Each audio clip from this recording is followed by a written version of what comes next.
Bismillahirrahmanirrahim. Assalamualaikum warahmatullahi wabarakatuh. Selamat pagi teman-teman semua. Bagaimana kabarnya? Semoga sehat selalu ya. Baik, setelah kita belajar mengenai pengurusan jenazah, sekarang kita belajar mengenai zakat. Sebelum kita lanjut, mari kita sama-sama membuka pembelajaran kita kali ini dengan mengucapkan basmalah. Bismillahirrahmanirrahim. Baik, kita mulai dari pengertian zakat. Pengertian zakat dibagi menjadi dua. Ada pengertian secara bahasa dan ada pula pengertian secara istilah fikihnya. Yang pertama, pengertian secara bahasa Arab memiliki beberapa makna. Di antaranya berkembang, berkah, banyaknya kebaikan, menyucikan, dan memuji. Sedangkan dalam istilah fikih, zakat memiliki arti sejumlah harta tertentu yang diambil dari harta tertentu dan wajib diserahkan kepada golongan tertentu. Jadi maksud dari istilah fikih ini adalah sejumlah harta yang memang sudah ditentukan banyaknya, kemudian diambil dari memang orang-orang yang mampu dan diserahkan untuk orang-orang tertentu, maksudnya orang-orang yang memang sudah ditetapkan. Ada 8 golongan orang yang memang berhak menerima zakat.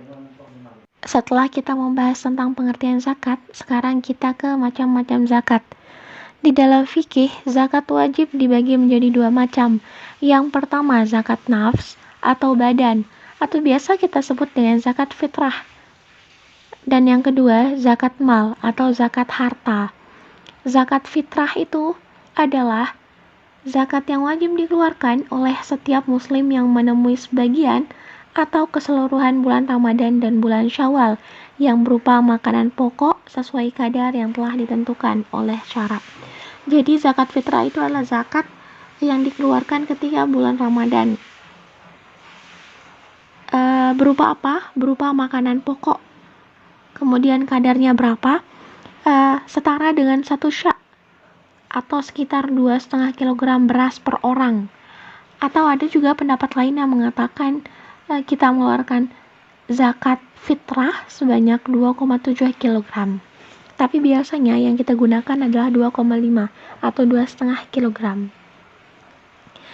Jadi zakat fitrah ini baik zakat tersebut dikeluarkan oleh diri kita sendiri ataupun dikeluarkan oleh orang lain yang menanggung fitrah atau nafkah oleh orang lain tersebut.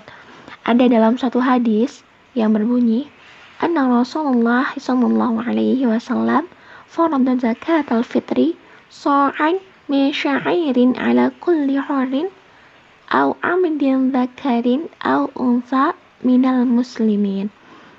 Rawahul Bukhari. Di sini artinya baginda Rasulullah SAW mewajibkan zakat fitrah di bulan Ramadan kepada manusia yang yaitu sebanyak 1 sya' dari kurma atau 1 sya' dari gandum kepada setiap orang merdeka, budak laki-laki atau orang perempuan dari kaum muslim. Hadis riwayat Bukhari. Bahwa di sini kita bisa melihat ini semua kalangan orang muslim yang memang diwajibkan untuk zakat fitrah sesuai dengan makanan pokok pada zaman tersebut. Misalnya pada zaman Rasulullah ada kurma atau gandum. Sekarang di sini zaman kita yang sekarang ini menggunakan beras misalnya, begitu ya teman-teman. Syarat-syarat harta yang wajib dikeluarkan zakatnya. Yang pertama, harta tersebut harus didapat dengan cara yang baik dan halal. Yang kedua, harta tersebut berkembang dan berpotensi untuk dikembangkan, misalnya melalui kegiatan usaha, perdagangan, dan lain-lain. Jadi maksudnya hartanya itu menjadi lebih banyak, begitu ya teman-teman. Ada yang ketiga, milik penuh. Jangan sampai ketika dizakatkan nanti malah milik orang lain. Setengahnya milik kita, setengahnya milik orang lain. Bukan milik kita sepenuhnya ya. Tidak boleh. Jadi harus milik kita secara penuh. Ada juga yang keempat, mencapai nisab atau mencapai jumlah minimal yang menyebabkan harta terkena kewajiban zakat. Misalnya, nisab zakat emas itu sebanyak 93,6 gram. Atau misalnya nisab zakat hewan ternak kambing itu sebanyak 40 ekor begitu. Jadi mencapai nisab itu jangan misalnya baru punya emas 2 gram terus mau dizakatkan, tidak. Kalau emas itu 93,6 gram. Yang kelima, sudah mencapai 1 tahun kepemilikan. Jadi umur yang kita zakatkan itu sudah mencapai 1 tahun kepemilikan. Kemudian yang keenam, sudah terpenuhi kebutuhan pokok. Jadi yang dikeluarkan ini adalah yang kelebihan. Jangan nanti kita tidak punya apa-apa, kecukupan, tapi mengeluarkan zakat. Allah tidak memaksa, dalam Islam tidak memaksa seperti itu. Allah itu maunya kita mengeluarkan zakat ketika kita sudah memiliki kelebihan. Jadi kelebihannya itu nanti kita zakatkan. Begitu. Golongan penerima zakat. Yang berhak menerima zakat ada 8 golongan atau kelompok seperti yang Allah firmankan dalam Quran surah At-Taubah ayat 60. Innamas shadaqatu lil fuqara.